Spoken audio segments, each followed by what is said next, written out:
أعوذ بالله من الشيطان الرجيم بسم الله الرحمن الرحيم اللهم صل على محمد وعلى آل محمد صلى الله عليه وسلم تسليم الحمد لله رب العالمين الحمد لله رب العالمين الحمد لله رب العالمين. On vient de prier, on vient de faire la prière du Fajr et je prie Allah subhanahu wa ta'ala de nous en donner tous les mérites.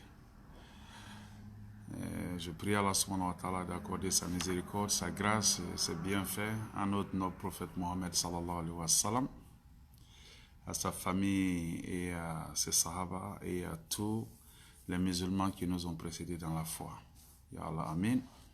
Je prie par la même occasion Allah subhanahu wa ta'ala de nous accorder à nous-mêmes une très bonne fin, cette fin-là qui est destinée aux vertueux, avec pour dernière parole la kalmatu shahada. Ya Allah, Amin. Je prie Allah subhanahu wa ta'ala de nous faciliter, Ya Allah, l'accomplissement des 5 prières journalières. Et je prie Allah subhanahu wa ta'ala de nous éloigner de la consommation de l'alcool, de la drogue, et à nous et à tous nos enfants. Ya Allah, Amin. Je prie Allah subhanahu wa ta'ala de nous faciliter nos activités journalières, de mettre la baraka dans toutes nos entreprises et de nous bénir avec une très bonne fin. Je prie aussi Allah subhanahu wa ta'ala d'apporter, Inch'Allah, la paix et la sakina dans tous les couples, ceux qui sont en train de traverser des moments difficiles. Alors aujourd'hui, je voudrais parler de l'ablution. L'ablution wudu. Et Inch'Allah, après avoir fait des recherches, tout ça, et après avoir entendu et écouté pas mal de personnes, j'ai comme l'impression que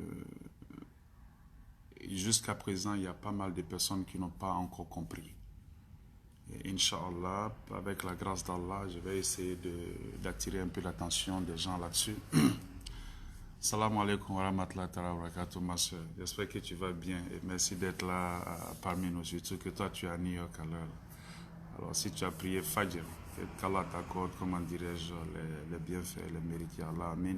Et salam alaikum à mon oustaz Daoud Badjaga. J'espère te voir ce soir, Inch'Allah, et merci pour tout ce que tu fais pour moi et tu fais aussi pour les enfants que nous avons ici et tu fais pour la communauté. Qu'Allah te bénisse avec Jannatul Firdaus et qu'il accorde les mérites aussi à ton père qui nous a précédés dans la foi avec Ya Allah, avec Jannatul Firdaus, Ya Allah, Amen. Donc comme je le disais, l'ablution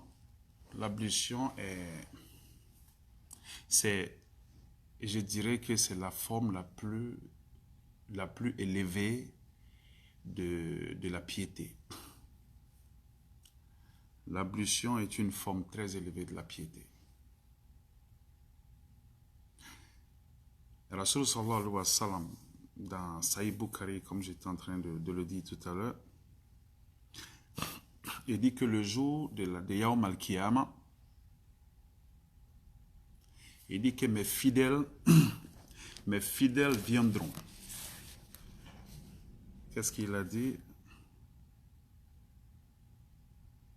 Il dit ici dans Sahih Bukhari, chapitre 2, Abu Huraira radouan anhu rapporta qu'il a entendu le messager d'Allah sallallahu alayhi wa sallam dire, il dit, certes, les fidèles de ma communauté viendront le jour du jugement avec les fronts, les mains et les pieds blancs, traces de leur ablution. Quiconque peut élargir sa marque, qu'il le fasse. Que les fidèles de sa communauté, Rasul sallallahu alayhi wa sallam l'a dit, Abu Huraira radouan anhu l'a dit, qu'il a entendu Rasul sallallahu alayhi wa sallam le dire, que certes, les fidèles de ma communauté viendront le jour de Yawm al-Qiyamah avec le front blanc, les mains blanches, les pieds blancs.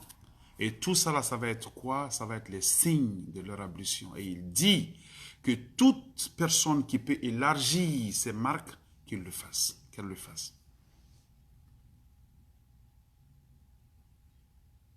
Ça, c'est jusqu'où l'ablution le jour de la résurrection nous sera utile. Alors que ceux qui font leur ablution prennent le temps pour faire l'ablution. Ali, Radouan Anhao, quand il mourait, il a dit quoi à ses enfants? Il dit, arrangez-vous pour parfaire votre ablution, parce que sans l'ablution, il n'y a pas de prière, il n'y a pas de piété. Pour être en face d'Allah subhanahu wa ta'ala, la première des choses que tu dois faire, tu dois avoir l'intention, tu dois avoir l'ablution, tu dois être purifié.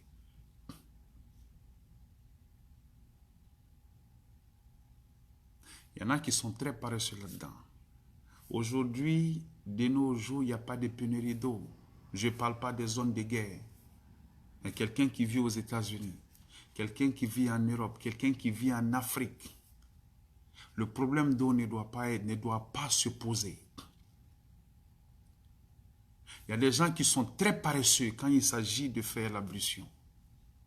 Wallahi, il y en a qui sont très paresseux. Ils font l'ablution une fois, ils vont prier Zour avec ça, et ils vont rester là, ils vont aussi prier Asri avec ça. Même si tu n'as pas pété, même si ton ablution est encore bonne, prends le temps et va le faire.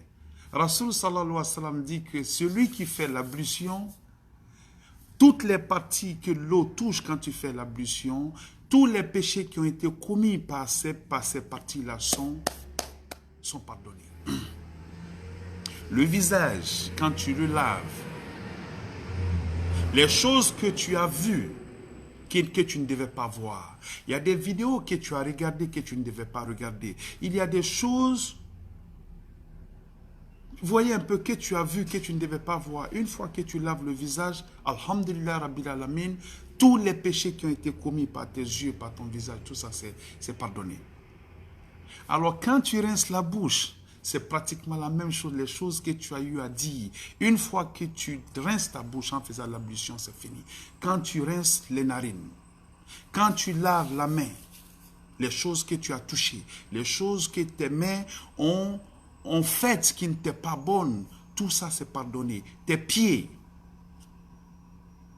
Donc ça te purifie, pas seulement pour la prière, mais ça te purifie de tout péché. Alors si j'ai l'opportunité de le faire, pourquoi ne pas le faire? Si j'ai l'opportunité de faire l'ablution, pourquoi ne pas le faire? Et rester en état d'ablution, c'est l'un des signes de piété les plus élevés. Pourquoi? Parce que quelqu'un qui est en état d'ablution, quoi qu'il fasse, il va se gêner de faire certaines choses. Par exemple, je suis en état d'ablution. Je suis en train de lire mon Coran. Je suis en état d'ablution. Je ne veux pas dire certaines choses qui ne sont pas bonnes. Je suis en état d'ablution. Je ne vais pas regarder la go qui est en train de passer de l'autre côté. Je suis en état d'ablution. Je ne veux pas me mêler de la diffamation. Par exemple, des gens qui sont en train de parler d'autres personnes. Je suis en état d'ablution. Je me dis non. Parce qu'à tout moment, je peux me lever et puis prier. Donc ça te garde complètement en état de pureté et en état de piété aussi. Ça c'est jusqu'où l'ablution est importante. Mais combien d'entre nous savent ça? Il y en a quand ils vont faire l'ablution, ils se précipitent et puis ils s'en vont.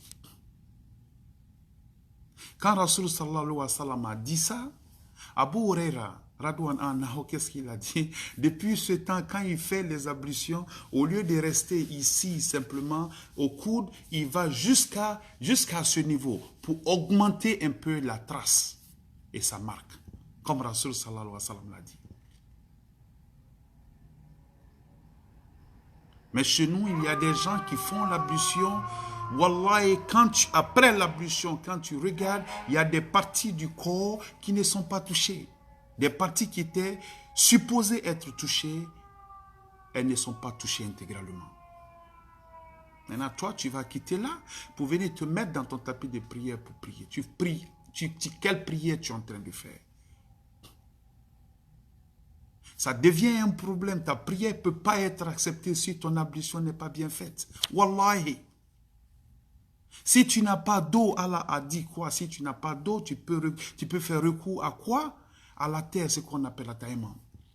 Allez-y à la sourate 2, Al-Baqarah.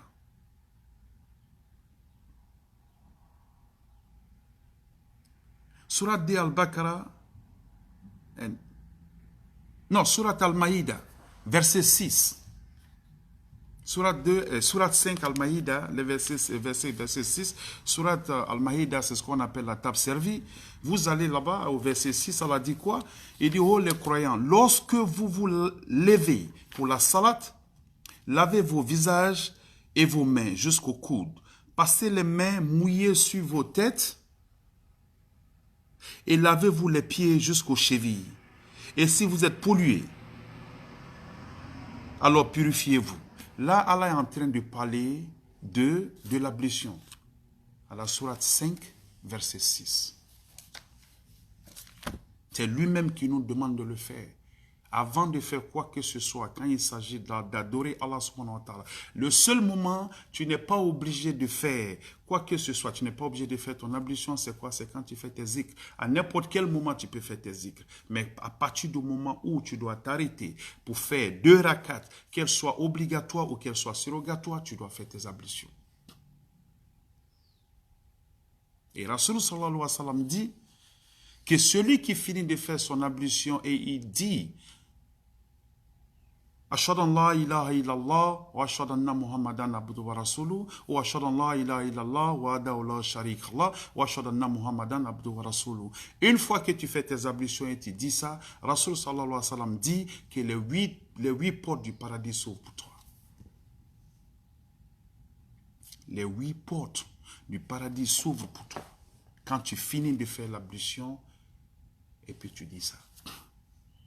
Il y a tellement de facilités pour nous pour accéder au paradis. Il y a tellement de facilités pour nous rapprocher d'Allah tous les jours, mais j'ai comme l'impression que c'est difficile pour certaines personnes. Alors je prie Allah subhanahu wa ta'ala qu'il nous facilite cela, Inch'Allah. Amen. Une fois, il y a quelqu'un qui m'a posé une question concernant, comment dirais-je, la pierre noire qui est sur la Kaaba. Il y a des gens, parce que nous nous dirigeons toujours vers la Kaaba,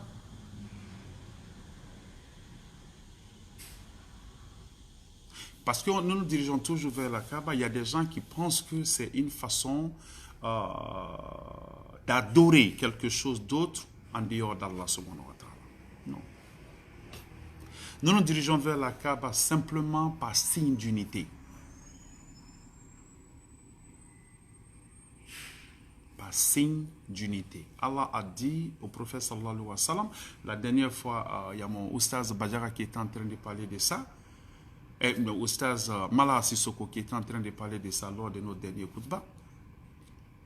Parce qu'avant, on priait tous on se dirigeait tous vers la mosquée de Masjid al-Aqsa en Israël. Et Allah, subhanahu wa ta'ala, a permis au prophète, parce que ça, c'était son intention à lui. Alors, il lui a dit qu'il pouvait se diriger vers la mosquée, comment dirais-je, Al-Haram, la Kaaba. Mais dans toutes les directions, comme Allah l'a dit dans la sourate Al-Baqarah, verset 15, Allah dit quoi? Il dit à Allah seul appartiennent l'Est et l'Ouest.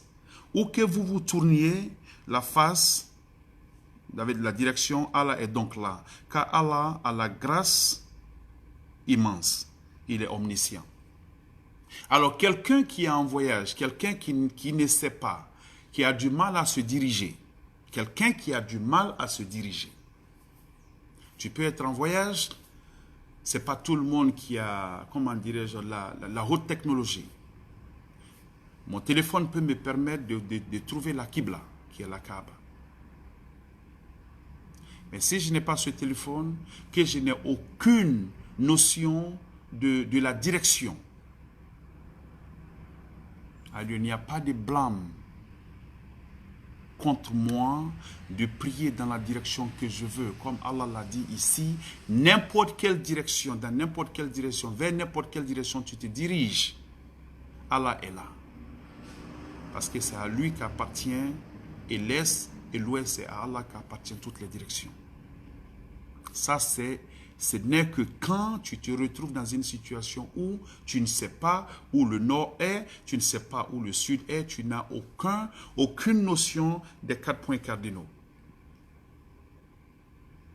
Mais en dehors de ça, pour quelqu'un qui sait où il se trouve, qui connaît la direction de la Kaaba, il n'y a pas autre direction vers laquelle prier en dehors de la direction de la Kaaba. Mais on ne prie pas, on ne fait pas face, parce que quand tu vas à la Mecque, la Kaaba est là. Alors quand la Kaaba est là, c'est toujours un honneur pour le pèlerin ou quelqu'un qui va faire la Umrah de se mettre là, juste en face de la Kaaba pour prier. C'est un honneur. Il y a des gens très mal intentionnés qui pensent que ça, c'est un acte, comment dirais, d'adoration. Subhanallah. Personne ne peut adorer la Kaaba. Au temps des Rasul sallallahu alayhi wa sallam, il y a des Sahaba qui montaient sur la Kaaba pour faire l'azan, pour appeler la prière. Et une fois, il a été demandé à Umar ibn Khattab radouan anhu, il dit, mais comme quoi il embrassait la pierre noire.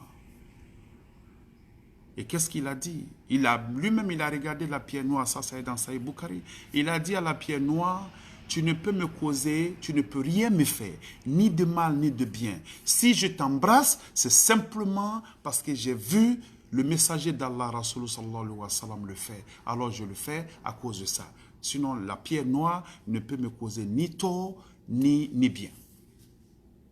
Donc, pour ceux qui pensent que quand on veut toucher, on veut par exemple embrasser la pierre noire, on veut toucher la Kaaba, tout ça là, ce n'est pas un acte d'adoration pour la Kaaba, non. Je l'ai dit aux gens, je dis, ça ce n'est pas moi, c'est écrit. Il y a l'équivalent de la Kaaba qui est ici, qui est comme la Kaaba que nous avons ici, il y a son équivalent qui est au ciel, qu'on appelle Al-Bayt Ma'moun. La Kaaba a son équivalent au ciel, à côté d'Allah. Et à côté, comment dirais-je, autour, il y a au moins chaque jour, on a 70 000 anges qui viennent faire, comment dirais-je, la tawaf autour de Al-Bayt Ma'moun. Et quand ils s'en vont, ils ne reviennent plus jamais jusqu'au jour de la résurrection. Alors, s'il y a des anges qui font ça autour de Al-Bayt Ma'moun, si nous qui sommes ici, si nous avons l'opportunité de le faire, pourquoi ne pas le faire? Donc, je veux que les gens comprennent que faire la bise, s'approcher de la pierre noire qui est sur, comment dirais-je, la Kaaba, ce n'est pas de l'idolâtrie, non. Rasul sallallahu alayhi wa sallam l'a fait, ces Sahaba l'ont fait. Si on a l'opportunité de le faire, on le fera. Mais ça ne veut pas dire que nous sommes en train de, comment dirais, d'adorer, comment dirais-je, une pierre. Non, subhanallah, tu ne peux pas adorer une pierre. Le bon musulman, c'est celui qui reconnaît qu'il n'y a qu'un seul Allah et que Rasul sallallahu alayhi wa sallam est son messager. J'ai une soeur une fois qui m'avait envoyé ce message et il y a des gens qui m'avaient aussi parlé de ça. Donc je me suis dit qu'il fallait que je clarifie ça pendant que nous sommes en train de parler de l'ablution, la pureté. Et ici, une fois Ali, Radouan Anhu, lors de son califat, quand il était encore Amirul Mu'minin, quand il était encore le chef, le patron des musulmans, une fois, il est parti au cimetière, il est parti à Baki. Quand il est allé, il était avec, comment dirais, ses amis. Ce jour-là, il y a eu une leçon, pas seulement pour lui, mais une leçon pour nous, pour moi et pour vous. Et je vais partager ça avec vous. Quand il est arrivé au cimetière, il s'est arrêté un moment. Et après, il a posé la question aux tombes qui étaient là. Et après la salutation, il leur a dit, ah, la nouvelle que nous avons pour vous aujourd'hui.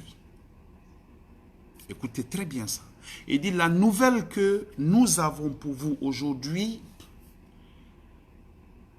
c'est que la richesse que vous avez laissée derrière vous aujourd'hui a été distribuée aux gens et à l'heure là, les gens sont en train de les dépenser, de les utiliser.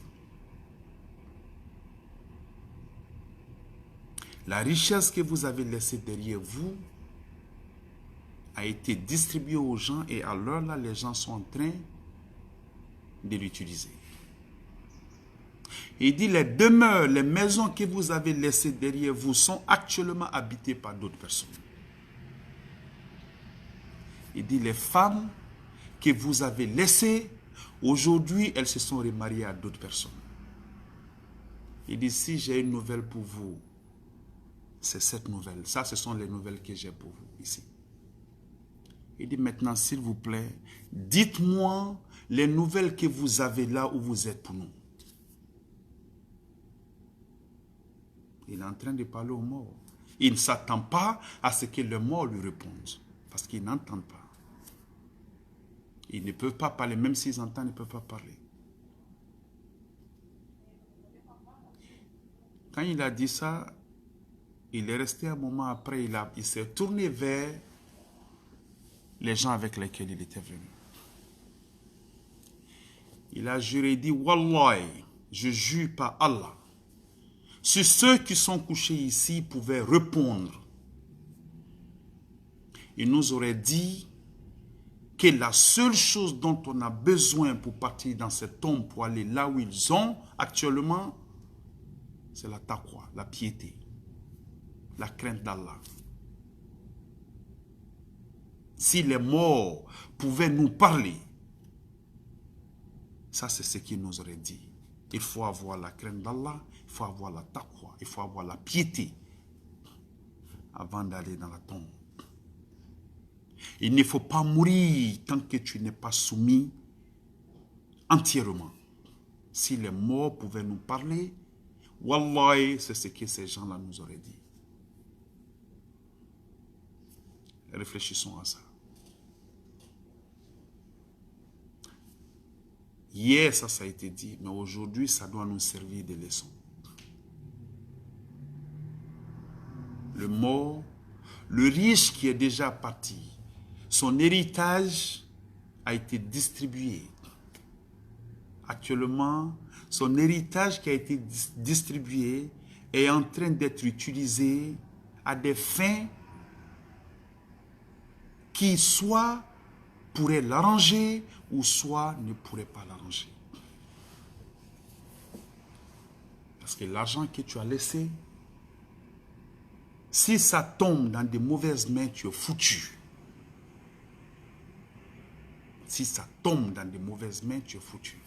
Si ça tombe dans de bonnes mains, alhamdulillah rabbil alamin. Ta belle femme que tu regardes avec amour, avec passion, quand tu pars, c'est ce qu'Ali est en train de dire aux morts. Il dit, votre richesse aujourd'hui a été distribuée actuellement, les gens sont en train de dépenser. Vos femmes que vous avez laissées, actuellement, elles se sont remariées. Elles sont avec d'autres personnes. Vos grandes maisons que vous avez laissées actuellement sont habitées par d'autres personnes.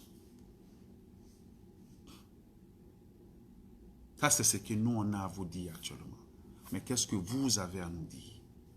Si simplement le mot pouvait parler.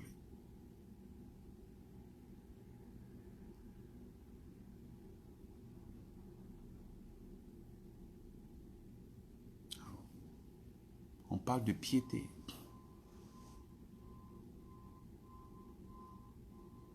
On ne parle pas d'aujourd'hui, on parle de ce qui va se passer après. Maintenant, quand tu te rends compte que tous les actes d'adoration que tu fais, quand il s'agit de prier, la prière c'est la chose la plus importante. La prière ne fait pas de toi le meilleur des musulmans. Mais sans la prière, tu n'es pas musulman du tout. La prière, prier 5 fois, prier à la mosquée, prier toute la nuit, prier à tout moment, ça ne fait pas de toi le meilleur des musulmans. Il y a d'autres choses qui viennent. Le comportement, le don de soi, les bonnes manières. Ça, ce sont ces choses-là qui font de toi un meilleur musulman. Mais sans la prière, tu n'es pas du tout musulman, c'est fini. Salam alaikum wa rahmatullahi wa barakatuh. Oustaz Mala Sissoko. Merci d'être parmi nous et Allah Etteri Heredama. Voyez un peu, la prière qu'on néglige, sans elle, on n'est pas musulman. Mais même si on l'a fait toute la journée, toute la nuit, ça ne fait pas de nous un meilleur musulman. Parce qu'il y a des gens qui prient tous les jours. Ça ne veut pas dire qu'ils ont un bon caractère. Le comportement ajouté, le bon caractère, les bonnes manières ajoutées à la prière, c'est ce qui fait de toi un musulman exceptionnel. Mais sans la prière, même si tu as le meilleur des caractères, tu n'es pas musulman. À partir du moment où tu arrêtes de prier, tu n'es pas musulman, tu arrêtes d'être musulman. Maintenant, le problème, c'est quoi? Cette prière, tu ne peux pas l'accomplir si ton ablution n'est pas bonne. Ta bonne prière, ta prière que tu fais, tu ne peux pas, elle ne peut pas être acceptée si ton ablution n'est pas bonne. Il a été demandé à Rasul sallallahu alayhi wa sallam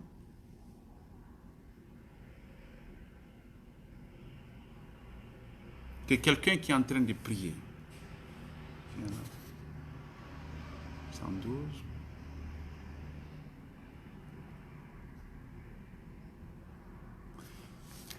Abdullah ibn Yaziz al-Ansari rapporta qu'il s'était enquis auprès du messager d'Allah Rasul sallallahu alayhi wa sallam du cas de celui qui a l'impression que quelque chose sort de lui pendant sa salade. Il a l'impression que quelque chose sort de lui pendant la salade. Et Rasul sallallahu alayhi wa sallam lui dit, cette personne ne doit pas interrompre sa prière à moins qu'elle n'ait entendu un bruit ou senti une odeur. Alors quand tu es en train de prier, que tu as l'impression que tu as pété, tu as l'impression que quelque chose est sorti de toi, tant que tu n'as pas entendu le bruit et tant que tu n'as pas senti une odeur, tu continues ta prière. Ça, c'est pas moi qui le dis. Rasul sallallahu alayhi wa sallam lui a répondu comme ça. Mais quelqu'un qui est en train de prier, à partir du moment où tu pètes, tu entends le bruit, tu dois interrompre ta prière, aller faire, comment dire, tes ablutions. Les ablutions, ça commence par quoi? Par l'intention. L'intention, je vais aller faire mes ablutions. Tu as cette intention, tu dis Bismillah ar-Rahman ar-Rahim. Alors pour ceux qui n'ont pas de pompe, ceux qui doivent mettre la main, l'eau dans un récipient, tu ne peux pas mettre ta main dans le récipient comme ça. Tu dois d'abord verser l'eau sur ta main, laver tes mains très bien 3 fois. Et puis maintenant, mettre la main dans le récipient et puis faire tes ablutions. Tu vas rincer ta bouche, tu vas rincer tes narines, tu vas laver ton visage, tu vas laver tes mains jusqu'à tes coudes. Tu vas passer la main sur, comment dirais-je, la tête, les oreilles, et puis après tu laves les pieds jusqu'à la cheville. Et quand tu finis, comme on le dit, tu dis Ashhadu an la ilaha illallah wa wahdahu la sharika lah wa ashhadu anna Muhammadan abduhu wa rasuluh. Il y en a qui peuvent aller un peu plus loin, dire autre chose, mais si tu t'arrêtes à ça, alhamdulillah rabbil alamin. Mais arrange-toi pour que quand tu fais l'ablution, toutes les parties qui sont recommandées, toutes les parties qui sont recommandées, qui sont supposées être touchées, arrange-toi pour qu'elles soient touchées. En ablution, il n'y a pas de demi-mesure, il n'y a pas de moitié-moitié. Il y en a qui font l'ablution, l'eau reste jusqu'ici, seulement là. Le visage, tout ça là, ça doit toucher, tout. Tu ne peux pas être paresseux quand il s'agit de faire l'ablution parce que c'est ce qui va te purifier, te permettant d'être en contact direct avec Allah. Donc la prière que tu vas faire, si tu fais l'ablution dans la précipitation, il y a problème. Mieux vaut ne pas prier. Mais si tu veux prier, si tu veux que ta prière toi soit acceptée, il faut t'arranger pour que l'ablution se fasse de la meilleure façon possible. Tu finis, tu viens, tu fais tes prières, après tu t'en vas. Mais la prière et puis la précipitation, ça ne peut pas aller ensemble. Alors, qu'Allah nous donne une très bonne compréhension. Si on veut parler, comment dirais-je, on dit ici, les mérites de choses, comment dirais-je, de l'ablution. Les mérites, c'est ça. Tes péchés vont être, comment dirais-je, pardonnés. Et le jour de la résurrection, tu vas faire partie de ce groupe-là, comment dirais, de fidèles de la communauté de notre prophète Mohammed sallallahu alayhi wa sallam. Ce groupe-là qui viendra avec, comment dirais-je, le visage qui brille, les mains qui brillent, les pieds qui brillent, comme quoi, comme signe de leur ablution quand ils étaient ici encore. Donc, qu'il y a Allah, que Dieu nous donne la facilité de le faire et que nous soyons de ce groupe-là le jour de la résurrection, Inch'Allah. Amen. Il ne faut pas faire tes actes d'adoration dans la précipitation. La mort, ça ne prévient pas. Ça vient à tout moment. Ça vient à tout moment. À tout moment, la mort vient.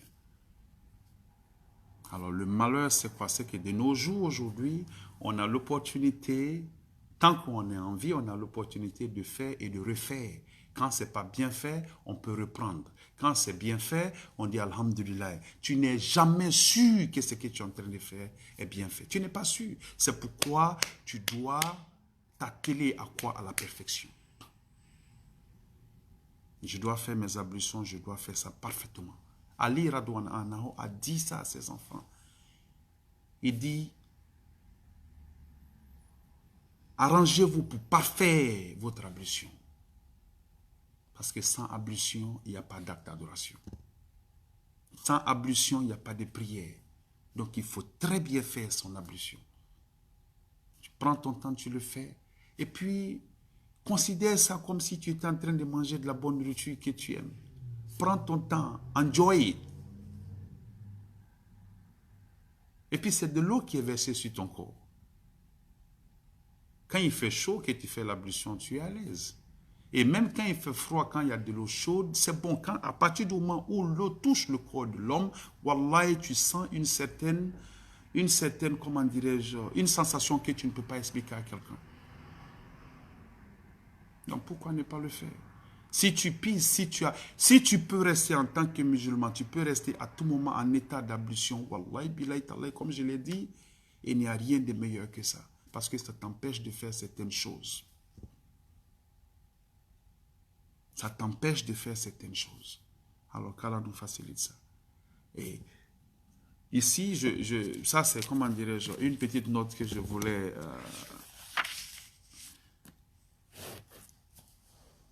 ajouter ici, ça vient de moi personnellement. C'est comme nous prions tous les jours. Il y en a qui disent que le paradis, c'est une fiction. Le paradis, personne n'y est allé pour revenir. Le paradis, on se fatigue ici, on essaie d'oublier le monde d'ici pour se concentrer sur le paradis. Qui sait si le paradis existe ou pas? Ok? La réponse est simple, papa.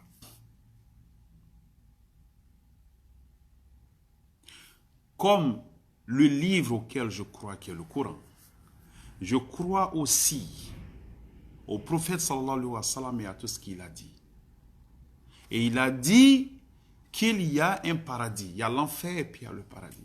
Alors, comme j'ai accepté d'être musulman, j'ai fait quoi? Je vais me concentrer là-dessus. Je vais me concentrer à la recherche de ce paradis-là. Alors, si je meurs qu'il n'y a pas de paradis, je n'aurai rien perdu. Je dirais, alhamdulillah, au moins, je n'ai pas risqué. Alors, si je m'abstiens de prier parce que je ne crois pas au paradis, je ne crois pas à tout ce qu'on est en train de dire, mais Dieu aussi, je meurs.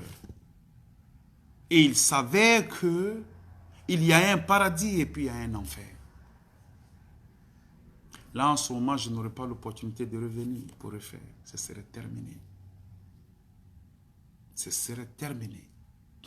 C'est comme un élève qui a un examen. Deux élèves qui ont un examen. Il y a un qui prend son temps, qui prépare son examen. On lui dit que l'examen, c'est demain. Il prend son temps, il prépare son examen très bien. Et l'autre, il ne prépare pas son examen. Parce qu'il ne croit pas qu'il y aura un examen demain, donc il ne prépare pas. L'autre, il est convaincu qu'il aura un examen, il a préparé son examen. Maintenant, les deux vont le matin. S'il n'y a pas d'examen, tant mieux pour celui qui n'a pas préparé son examen parce qu'il ne croyait pas. Tant mieux pour lui parce qu'il n'y a pas d'examen. Et tant mieux aussi pour celui qui aura préparé son examen. Maintenant, s'il y a examen, tant mieux pour celui qui aura préparé son examen la veille et tant pis pour celui qui n'a pas préparé son examen. Donc, de l'autre côté, tant mieux, tant mieux. De l'autre côté, tant mieux et tant pis. Ça, c'est aussi simple que ça. Il va le matin et il y a examen. Il n'est pas surpris, il n'est pas choqué. Il se dit, alhamdulillah, au moins j'ai pris le temps, j'ai préparé, donc je suis là. Je suis prêt à affronter. Alors l'autre qui n'a pas préparé son examen, il vient parce qu'il ne croyait pas qu'il y aurait examen. Il arrive, il est assis. Maintenant, l'examinateur est là. Tout le monde est là, les sujets sont là. Qu'est-ce qu'il fait? Qu'est-ce que celui-là fait? Il ne pourra s'en prendre qu'à lui. Et lui seul, personne d'autre. C'est la même chose le jour de Yaoum al-Qiyamah. Que quelqu'un soit allé au paradis pour revenir, que quelqu'un soit mort pour venir, ça c'est le dernier, ça doit être le dernier du souci. Le dernier des soucis, comme on dirait, du musulman. Ce que tu as à faire, c'est de faire tes prières, faire tes actes d'adoration, sois bon, interdis-toi ce qui a été interdit, et puis fais ce qui a été, comment dirais-je, ce qui a été demandé d'être fait. Comme ça, au moins, quand tu meurs, il n'y a pas de surprise. Quand tu meurs, il n'y a pas de surprise. On a affaire à des gens qui vont toujours parler. Oh, tu es en train de perdre ton temps, tu es en train de faire ça. C'est comme je disais la dernière fois que j'ai une cousine lointaine qui disait qu'elle s'en fout. Subhanallah. Qui dit que si Dieu veut faire d'elle une brochette, il n'a qu'à faire d'elle une brochette. La ilaha illallah, Muhammad Rasulullah. Parce qu'elle s'en fout. Et je ne te parle pas d'un chrétien, je te parle d'une musulmane. Père musulman, maman musulmane. Ça, c'est sa pensée. On ne va pas la maudire. On ne fera que prier Allah subhanahu wa ta'ala pour qu'il la ramène.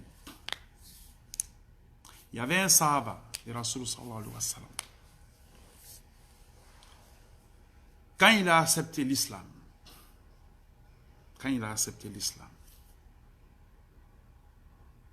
sa mère lui a dit, si tu n'arrêtes pas cette religion, je vais arrêter de manger, je vais arrêter de boire, jusqu'à ce que je meure. Elle lui a dit ça, il n'a rien dit. Le premier jour, elle n'a pas bu, elle n'a pas mangé. Le deuxième jour, elle n'a pas bu, elle n'a pas mangé. Le troisième jour, elle était presque morte. Et elle a dit, si je meurs, les gens diront que c'est toi qui m'as tué.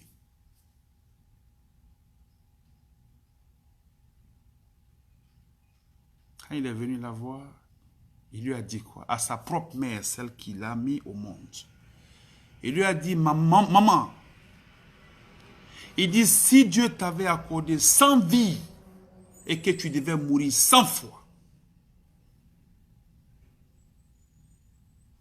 je te laisserai mourir 100 fois, mais moi, je n'abandonnerai pas cette religion. L'un des Sahaba et l'une des personnes auxquelles Rasul sallallahu alayhi wa sallam avait dit, Allah avait, comment dirais-je, promis, comment dirais-je, le paradis.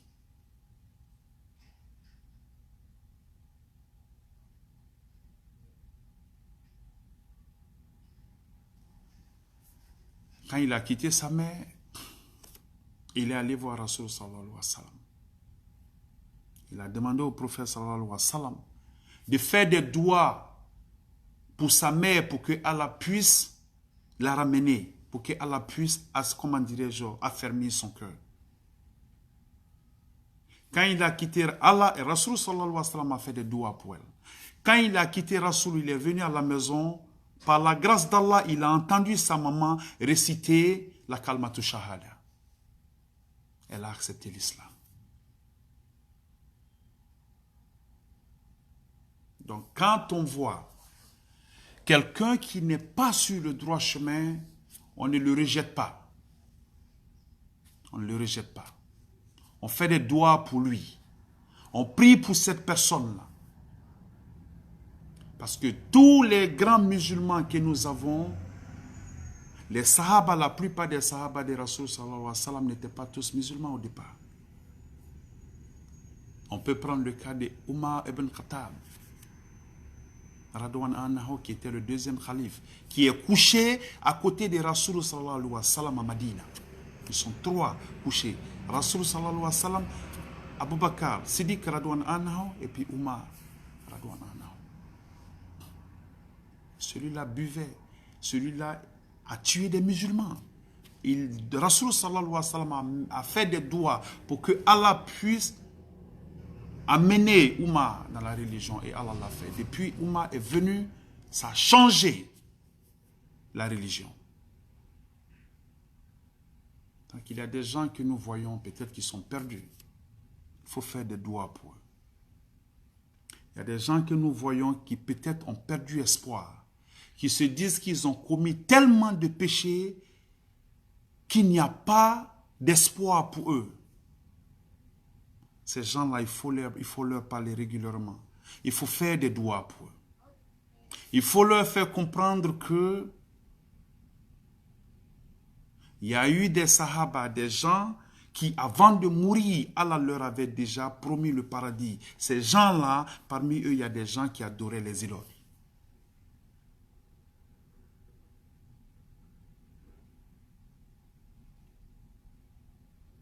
Les Ousmane ibn Affan, ils ne sont pas nés musulmans. Umar ibn Khattab, il n'est pas né musulman. Il y a beaucoup de gars qui ont aidé Rasul sallallahu alayhi wa sallam dans l'expansion de l'islam. Ces gens n'étaient pas musulmans. Musab ibn Umayr, il n'était pas musulman.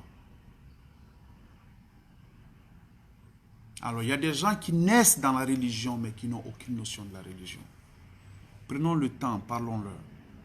Ne rejetez personne. Quelqu'un qui a déjà commis des péchés, fais-lui savoir qu'il y a espoir pour lui. Dis-lui que oui, il y a un Dieu qui est là. Il faut lui parler de la Sourate 39, verset 53. Il faut lui dire que Allah dit que vous, mes créatures, qui avez commis des détriments contre vous-même, ne désespérez pas de la miséricorde d'Allah. Il dit que Allah pardonne tous les péchés. Et Allah est parfaitement, Allah est, comment dire, il est pardonneur et il est miséricordieux. La sourate 39, verset 53. Ce qui est considéré par beaucoup de oulémas comme le verset de quoi? De l'espoir. C'est ce qui est écrit là. Azuma, les groupes.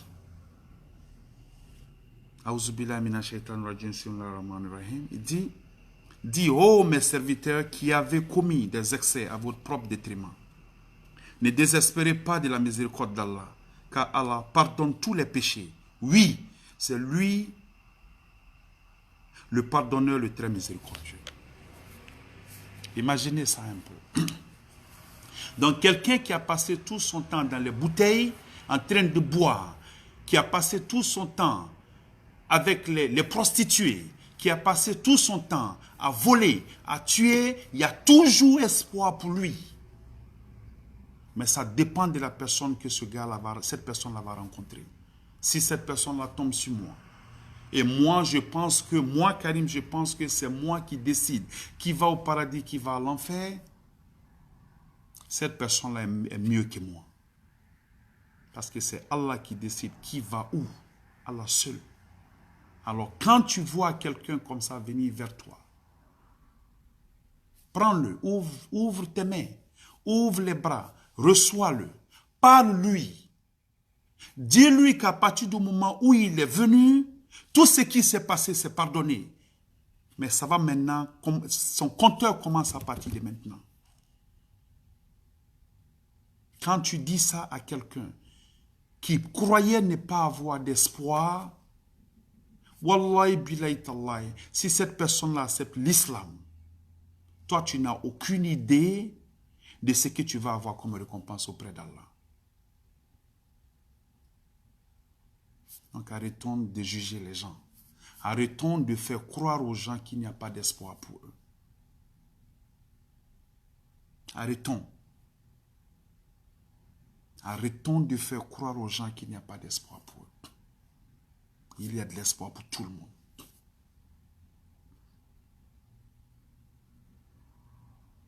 Wallah, il y a de l'espoir pour tout le monde. Car elle nous donne une très bonne compréhension. Il y a beaucoup de personnes qui ont été dirigées dans la mauvaise direction à cause du mauvais comportement de certaines personnes. À cause de certaines personnes qui prétendent connaître la dîne, qui prétendent connaître l'islam, en disant, toi, il n'y a pas d'espoir pour toi. Quand tu dis ça, tu t'es mis à la place d'Allah. Ça, c'est shirk.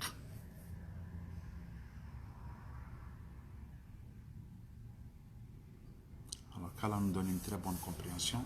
أعوذ بالله من الشيطان الرجيم بسم الله الرحمن الرحيم اللهم صل على محمد وعلى محمد كما صليت على إبراهيم وعلى آل إبراهيم وبارك على محمد وعلى آل محمد كما باركت على إبراهيم وعلى آل إبراهيم في العالمين إنك حميد مجيد الله لا إله إلا هو القيوم لا تأخذه سنة ولا نوم له ما في السماوات وما في الأرض من ذا الذي يشفع عنده بإذنه يعلم ما بينهما وما خلفهم ولا يؤوده شيء من علمه إلا ما شاء الله يكون اسمه الأرض ولا يؤوده حفظهما ولا العظيم بسم الله الرحمن الرحيم قل هو الله أحد الله الصمد لم يلد ولم يولد ولم يكن له كفوا أحد قل هو الله أحد الله الصمد لم يلد ولم يولد ولم يكن له كفوا أحد قل هو الله أحد الله الصمد لم يلد ولم يولد ولم يكن له كفوا أحد بسم الله الرحمن الرحيم قل أعوذ بالله فلك من شر ما خلق من شر غاسق إذا وقب ومن شر النفاثات في العقد ومن شر غاسق إذا حسد قل أعوذ بالله فلك من شر ما خلق من شر غاسق إذا وقب ومن شر النفاثات في العقد ومن شر غاسق إذا حسد بسم الله أعوذ بالله فلك من شر ما خلق من شر غاسق إذا وقب ومن شر النفاثات في العقد ومن شر غاسق إذا حسد بسم الله الرحمن الرحيم قل أعوذ برب الناس مالك الناس إله الناس من شر الوسواس الخناس الذي يوسوس في الناس من الناس قل أعوذ برب الناس مالك الناس إله الناس من شر الوسواس الخناس الذي يوسوس في الناس من الناس قل أعوذ برب الناس مالك الناس إله الناس من شر الوسواس الخناس الذي يوسوس في الناس من الناس اللهم إنك عفو تحب العفو فاعف عنا اللهم إنك عفو تحب العفو فاعف عنا اللهم إنك عفو تحب العفو فاعف عنا أستغفر الله وسبحان الله والحمد لله الله إله إلا الله والله أكبر والله أكبر ولا حول ولا قوة إلا بالله العظيم أستغفر الله وسبحان الله والحمد لله الله إله إلا الله والله أكبر والله أكبر ولا حول ولا قوة إلا بالله العظيم ربنا تقبل منا إنك أنت السميع العليم ربنا ولا تحملنا ولا تكترنا بوفونا واغفر لنا ورحمنا مولانا فانصرنا على القوم الكافرين ربنا لا تزغ قلوبنا بعد إذ هديتنا وهب لنا من لدنك رحمة إنك أنت الوهاب ربنا آتنا في الدنيا حسنة وفي الآخرة حسنة وقنا عذاب النار ربنا اغفر لي ولوالدي وللمؤمنين يوم يقوم الحساب ربنا اغفر لي ولوالدي وللمؤمنين يوم يقوم الحساب ربنا اغفر لي ولوالدي وللمؤمنين يوم يقوم الحساب ربنا تقبل دعاء سبحان ربك رب العزة عما يصفون سلام على المرسلين والحمد لله رب العالمين Assalamu alaikum wa rahmatullahi wa barakatuh. Allah, qu'Allah nous donne le mérite de cette belle journée et qu'il fasse de nous, ya Allah, des musulmans pieux et qu'il nous accorde une très bonne fin, cette fin-là qui est destinée aux vertus avec pour dernière parole la kalmat shahada. Ya Allah, amin. Assalamu alaikum wa rahmatullahi wa barakatuh.